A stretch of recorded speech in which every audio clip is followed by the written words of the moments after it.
Miért fizetünk évente 5000 forintot a kamarának? A legtöbben csak azért, mert kötelező. De ennél sokkal többről van szó.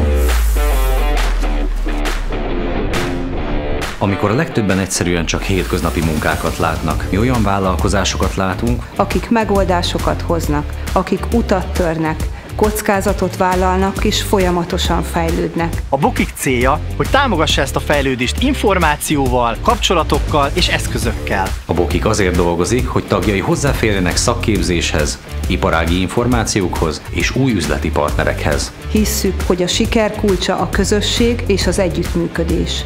Egy olyan hálózatot építünk, ahol a vállalkozások támogatást kapnak, ahol ötletek találkoznak és ahol lehetőségek születnek. Támogatjuk a tagjainkat a jogszabályi tájékozódásban, tanácsadással és érdekképviselettel segítjük őket, hogy minden eszközük meglegyen a sikerhez. Mert a Bokiknál hiszünk abban, hogy a közös munka nem csak a vállalkozásokat, hanem az egész régiót előre viszi.